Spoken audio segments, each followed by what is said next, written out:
130 करोड़ भारतीयों को डॉक्टर चौबे का नमस्कार। आज का वीडियो हमारा रहेगा मोटिवेशन फॉर होल फैमिली, पूरे परिवार के लिए होगा। पेरेंट्स देखें और बच्चे भी देखें। आप अपने पड़ोसी को सब्सक्राइब करें, अपने रिश्तेदारों को करें, अपने दोस्तों को करें, सभी को दिखाएं कि पूरे परिवार का मोटिवेशन जब होगा तो पूरा परिवार किस तरीके से एक सुखी और समृद्ध जीवन व्यतीत कर सकता है। देखिए, आपकी नई ज़िंदगी की जो शुरुआत होती है वो आपकी शादी से होती है। एक उदाहरण के तौर पर देखिए कि शादी जब होती है तो 7 भामरें ही क्यों पड़ती हैं। तो इसका वर्णन अपने शास्त्रों में मिलता है कि 7 वचन होते हैं। सबसे पहले बालकांड में, रामचरितमानस में बाबा तुलसीदास ने लिखा है, शंकर और पार्वती की शादी हुई तो उस शादी में 7 जो है शर्तें रखी शंकर जी ने कि अगर आप इन शर्तों को मान लें तो मैं अपने बाएं अंग पर आपको बिठाने के लिए तैयार हूं। तो पार्वती जी ने हर शर्त में एक अपनी शर्त लगा दी। तो उन वचनों को निभाने के लिए तो पहले उन वचनों को अपनी शादी में सभी युवाओं को ध्यान से सुनना चाहिए। तो उसमें शंकर जी ने एक वचन रखा था कि दिन के 12 बजे और रात के 12 बजे स्त्री जाति को घर से अकेला नहीं निकलना चाहिए। तो आप अगर घर से 12 बजे रात के और दिन के न निकलें तो मैं अपने बाएं अंग पे आपको बिठाने के लिए तैयार हूँ। पार्वती जी ने कहा ठीक है, लेकिन मान लीजिए आप घर पर नहीं हैं और रात के 12 बजे घर में आग लग जाती है तो क्या मैं घर में जल जाऊं, घर से बाहर ना निकलूं? तो शंकर जी ने कहा था कि आपत्ति काले मर्यादा नास्ति, आपत्ति काल में किसी भी मर्यादा का उल्लंघन किया जा सकता है। तो आगे बढ़ती हुई ऐसे ही इसी प्रकार से 7 शर्तें हैं टोटल। तो उसमें एक शर्त ये भी है कि जब जीवन में कोई भी, पति से वो कहती हैं कोई भी आप कार्य करेंगे तो चाहे वो आध्यात्मिक कार्य हो, चाहे वो भौतिक कार्य हो, किसी भी प्रकार का क्रियाकलाप हो, आप जो है सदैव मेरी सलाह लेंगे और दोनों मिलकर के कार्य करेंगे। इसी तरीके से जब दोनों पति पत्नी एक दूसरे का साथ निभाते हैं, एक दूसरे के वचनों को मानते हैं, तो फिर जब बच्चे पैदा होते हैं उनके, तो गर्भावस्था के भी नियम है कि गर्भावस्था में किस तरीके से हमें पॉजिटिव रखना चाहिए पत्नी को, और उस समय कितना हमें मेडिटेशन करना चाहिए, ब्रह्मांड की कितनी जो है ऊर्जा हमें पॉजिटिव लेना चाहिए, ताकि जो है उस पॉजिटिव ऊर्जा से जो बच्चों पे हमारे पे प्रभाव पड़ेगा, क्योंकि गर्भ में प्रभाव पड़ता है। आप सब लोग जैसा जानते हैं कि महाभारत में जब चक्रव्यूह की रचना हुई उस समय अर्जुन युद्ध में उपस्थित नहीं थे, तो पांडवों को चिंता हुई। तो 16 वर्ष के अभिमन्यु ने, जो अर्जुन का पुत्र था, युधिष्ठिर के चरण छू करके कहा था कि 6 दरवाजे तो मैं तोड़ दूंगा, क्योंकि जब मैं माँ के पेट में था तो पिताजी ने एक दिन चक्रव्यूह तोड़ने की विद्या माँ को बताई और मैं सुनता रहा। 7वां दरवाजा मैं नहीं तोड़ सकता, क्योंकि 7वें दरवाजा तोड़ने की जब विद्या की बात आई तो माँ को नींद आ गई और पिताजी ने बताना बंद कर दिया। तो इसलिए 6 दरवाजे मैं तोड़ सकता हूँ, और 6 दरवाजे उसने चक्रव्यूह में तोड़ दिए थे। 7वें दरवाजे पे उसे 7 महारथियों ने घेरा था।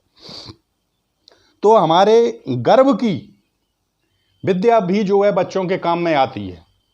तो इस बात पर माता पिता को ध्यान देना चाहिए, ताकि हमारी जो संतान है वो महान होगी। और इसके बाद जब बच्चा है भी आपके, तो आप 3 लोग हो गए परिवार में, तो 3 हट होती हैं, बाल हट, राजहट और त्रिया हट। हट का मतलब ये होता है हमें कभी हटी नहीं होना चाहिए कि जो बात हम कह रहे हैं पत्नी को मानने के लिए हम उसे मजबूर करें, या पत्नी जो कहे वो पति को मजबूर करे, तो इससे काम बिगड़ जाते हैं। तो कभी भी इन तीनों को हट नहीं, राजहट, बाल हट, त्रिया हट, 3 हट मशहूर है। चाणक्य ने लिखा है कि इस 3 में से कोई भी एक हट पकड़ जाता है तो समझ लीजिए कि परिवार में विध्वंस हो जाएगा, वो विनाश की ओर जाने लगेगा।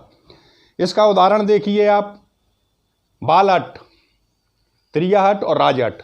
राजहट में देखिए आप राजा की हट। अब राजा तो कोई है नहीं, परिवार है आजकल, तो अब राजा रहे नहीं, प्रजातंत्र है। तो परिवार में जो परिवार का मुखिया है वही जो है राजा माना जाता है। तो राजहट जो हमारी है, तो जिस तरीके से राजा था, देखिए रावण ने राजहट ठानी, उसकी पत्नी ने उसे समझाया, सीता देहु राम कहूँ इतना हो तुम्हारे, सीता राम को वापस कर दो। राम ने भी युद्ध नहीं चाहते थे वो, पहले उन्होंने हनुमान जी को भेजा, इसलिए कि उन्होंने वहाँ जा कर के लंका भी जलाई। तो जब लौट कर के आए तो वहाँ लंका के लोग समझ चुके थे। उन्होंने कहा था कि जास दूत बल बरन न जाई, प्रभु आयस कहो कवन भलाई। जिसके दूत में ही इतनी ताकत हो तो मालिक जब आएगा तो लंका का विध्वंस निश्चित है। रावण जान चुका था, फिर भी वो नहीं माना, फिर भी राम ने युद्ध नहीं चाहा तो अंगद को भेजा। तो अंगद से भी वो बराबर बहस करता रहा। तो अंगद ने उसे समझाया कि तू मित्र पिता का है तेरे, इसलिए तुझे समझाता हूँ, यदि रघुराई की शरण गए तो जीते जी तर जाओगे, और अन्यथा अकाल मृत्यु होगी, अपयश में मारे जाओगे। लेकिन रावण ने फिर भी नहीं माना। उसने कहा है कि करता अजान सी बातें, तू जानकी साथी है। मैं रावण रणबंका, मेरी सोने की लंका, जहाँ पे बाजत नित डंका ते हूँ लोक भय माने हैं।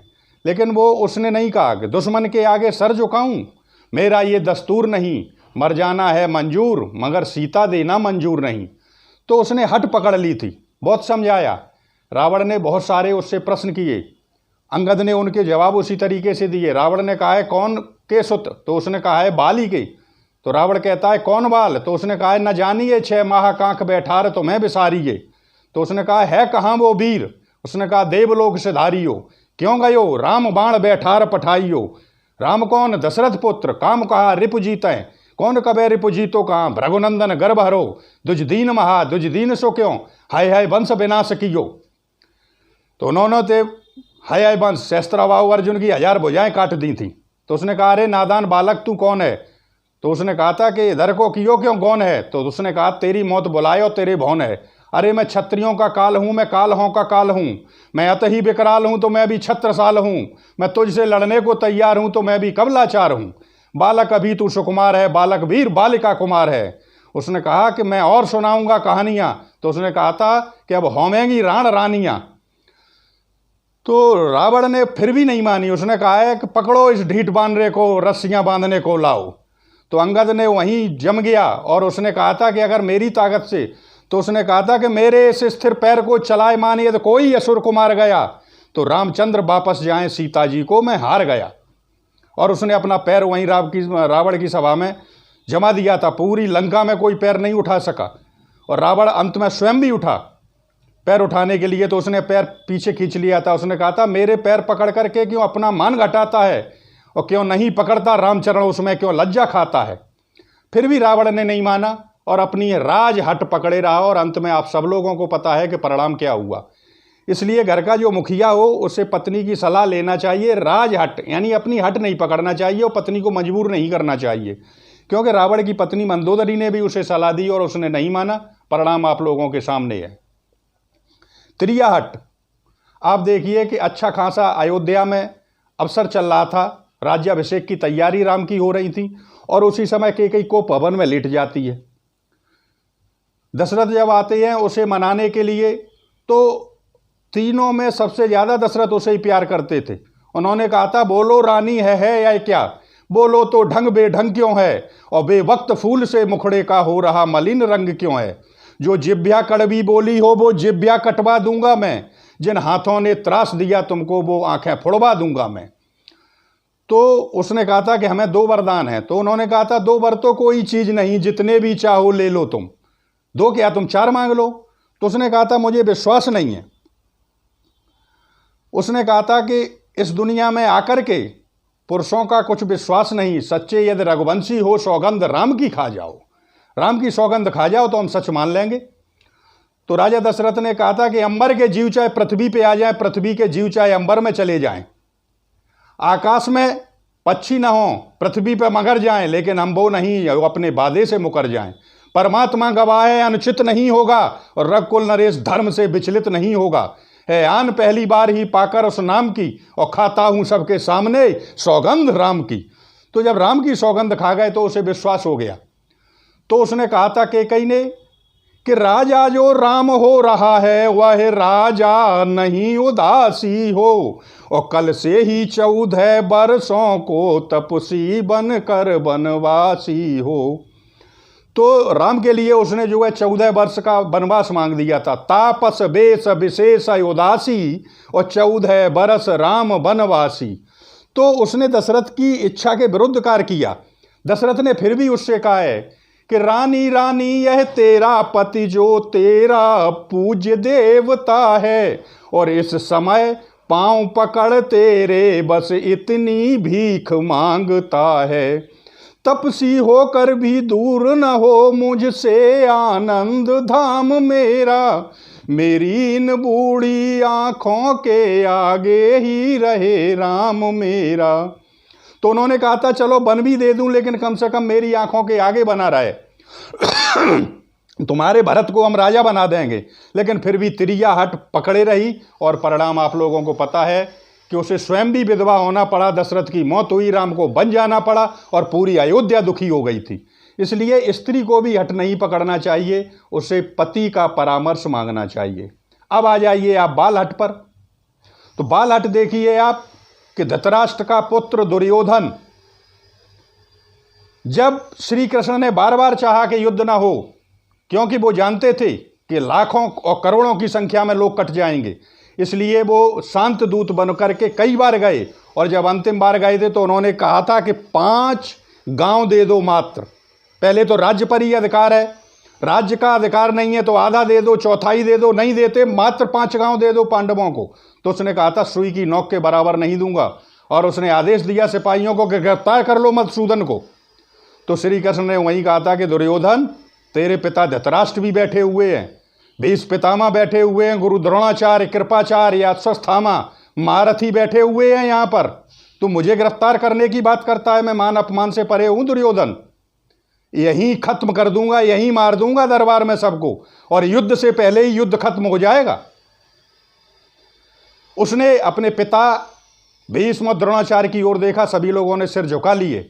वो जान चुका था कि मृत्यु निश्चित है, उसके बाद भी अपनी हट पकड़े रहा, और उसने द्रोणाचार्य को भी कई बार लज्जित किया, लेकिन हट पकड़े रहा। और परिणाम आप लोगों के सामने है कि महाभारत में करोड़ों लोग जो है कट गए, और दुनिया का सबसे बड़ा युद्ध हुआ। यहां तक भी देखिए कि ये उसने नेगेटिव कार्य किया। पॉजिटिव कार्य में भी देखिए, छोटे में बच्चे जब हट कर लेते हैं तो माँ को और बाप को किस तरीके से उन्हें मनाना चाहिए। श्री कृष्ण ने भी हट गई थी, मैया मैं तो चंद्र खिलौना ले हूं। तो श्री कृष्ण ने अपनी माँ यशोदा जब उनको जाती थी तो कैसे कैसे जोई जोई मांगत सोई सोई देती, क्रम क्रम करके नहाते, तेले उबतरनो और तातो जल ताहि देख भग जाते। तो वो क्रम क्रम करके नहाते थे, वो पोट लेते थे कि इस हाथ की मालिश तब करवाऊंगा जब हमें माखन दो खाने के लिए। तो वो देती थी, कैसे मनाती थी। तो एक बार फिर वो रूठ गए, चंद्र खिलौना मांग रहे थे। तो किस तरीके से कहते हैं कि मटक मटक कहे चंद को चटक, देख लटक लटक जाए नंद रानी गोद से, मैया सो जतन करे मगन भई मगन ठाड़ी मोद से, कि माँ ध्यान न देती छैया के फरमाने में, और माँ देर किया क्यों चंद्र खिलौना लाने में। और क्या कहते हैं कि धरनी में जई हो लोटी, कि धरनी में जई हो लोटी आई हो ना, मैं तेरी ओट चाहे करो बोटी बोटी चोटी ना गुहबे माँ, और कदम से पीट पीट चाहे हमें सीधी करो खैबे ना ही माखन रोटी खोटी खोटी कहबे माँ, और तोड़ डालेंगे बंसी जो ना आए फेर बजाने में, माँ देर किया क्यों चंद्र खिलौना लाने में। तो देर अगर हो गई तो हम ये सारे काम कर डालेंगे। तो माँ उन्हें मना लेती है और उनसे कहती है, बच्चे से, छोटे बच्चे से कहती है कि ना देर कन्हैया तेरी दुल्हनिया लाने में। और कहते मनाती हैं उन्हें कि कैसे, कहती हैं कि तुम्हारी दुल्हन कैसी होगी कि मल मल सी देह मखमल में लपेटी होगी, कि मल मल सी देह मखमल में लपेटी होगी, सुत साल चीरी ऐसी बाकी होंगी, बाकी बाकी आँखें जैसे नींबुआ की फाकी होंगी, और पल पल प्रलय पड़ेगी जिसके पलक उठाने में, माँ देर किया क्यों चंद्र खिलौना लाने में। तो वो माँ क्या कहती है कि ना देर कन्हैया तेरी दुल्हनिया लाने में। और कैसी होगी कि चपल चटक भर चीर चतुराई होगी, कि चपल चटक भर चीर चतुराई होगी, विधि ने बनाई एक ऐसी ही बनाई होगी, सुन रे कन्हाई जिससे तेरी सगाई होगी, पतली कमर और कोमल कलाई होगी, इस जोड़ी की ना निकलेगी जोड़ी जमाने में, ना देर कन्हैया तेरी दुल्हनिया लाने में। तो उन्होंने कृष्ण को मना लिया, लेकिन कृष्ण उस समय बहुत छोटे थे और फिर भी उनकी जो मांग थी कोई ऐसी हट नहीं थी जैसे जिससे उससे का विध्वंस पैदा हो, लेकिन फिर भी माँ ने मना लिया। तो इस तरीके से माता पिता से ये हमारी रिक्वेस्ट है कि बचपन में बच्चा रूठता है, अगर हट पकड़ता है तो उसे मना लें, और जब बड़े पे पकड़ता है और अगर वो अन्याय की तरफ जाता है, डिस्ट्रक्शन की तरफ जाता है, तो उसे मना के रखें। और वो पैसे पहले जाएगा ही नहीं, जब बच्चा गर्भ में आता है उसी समय माता पिता उसे पॉजिटिव ऊर्जा माँ अगर रखती है तो ऐसा कभी नहीं होगा। तो इस तरीके से जो है राजहट कभी नहीं पकड़ना चाहिए, पत्नी की सलाह लेना चाहिए, पत्नी को कभी जिद नहीं करना चाहिए, अपने पति की सलाह लेना चाहिए, और दोनों को मिलकर के सदैव बच्चों पर ध्यान देना चाहिए। इस तरीके से हम अपने पूरे परिवार का मोटिवेशन कर सकते हैं। माता पिता की हमें सेवा करना चाहिए जिस तरीके से हमारे शास्त्र संगत है। बस यही कहना है। जय हिंद, जय भारत।